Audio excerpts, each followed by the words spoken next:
খবরটি নিবেদনে care concern hospital. আপনার সুস্থতা কামনায় care concern hospital, Serampore, Hooghly. Narendra Modi বলে না, যা করেন উনি করেছে, আর কেউ কোথাও কিছু করেন। ভারতবর্ষের সংবিধান বলে ভারতবর্ষ ধর্মনিরপেক্ষ দেশ। এই ভারতবর্ষের স্বাধীন হওয়ার জন্য হিন্দু, মুসলিম, বৌদ্ধ, খ্রিস্টান সবাইকার রোল রয়েছে, কিন্তু উনি আজকে ধর্মের নামে, একটা ধর্মের নামে রাজনীতি করে যাচ্ছে। অন্য ধর্মের মানুষরা আজকে ভারতবর্ষে তারা সংকুচিত, তারা ভয়ে ভীত। আজকে কেন হবে? এ ভারতবর্ষ তো সবার, এ ভারতবর্ষের অধিকার তো সবার।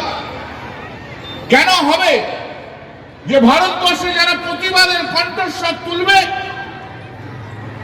তাদের কণ্ঠস্বরকে রুদ্ধ করা হবে? কেন হবে? সংসদ অভিযোগ করছেন যে প্রধানমন্ত্রী সংবিধানটা আছে সেটা মানছেন না, কারণ সেকুলার দেশের কথা বলে, সেখানে প্রধানমন্ত্রী রাম মন্দির উদ্বোধন করছেন। প্রধানমন্ত্রী সেকুলারিজমে রাম মন্দির উদ্বোধন করতে পারবেন, এটা কোথায় কে বলেছে? আপনারা ইফতার পার্টি করতে পারেন, তো প্রধানমন্ত্রী রাম মন্দির করতে পারবে না? সেকুলার মানে কি নিজের সংস্কৃতিকে ত্যাগ করা নাকি? মন্দির তো সরকারের পয়সায় তৈরি হয়নি, মন্দির রাম ভক্তদের পয়সায় তৈরি হয়েছে, সরকারি এক পয়সাও ব্যবহার করা হয়নি। প্রধানমন্ত্রী তার ধর্মের পথ সেটা অবলম্বন করছে। সেকুলারিজম মানে মুসলিম তোষণ আর হিন্দুবাদ, ইফতার হবে মন্দিরবাদ। এই সেকুলারিজমে আমরা বিশ্বাস করি না। এই সেকুলারিজম হচ্ছে ভ্রান্ত সেকুলারিজম। সেই সেকুলারিজমে কংগ্রেস এবং তৃণমূল কংগ্রেস বিশ্বাস করে।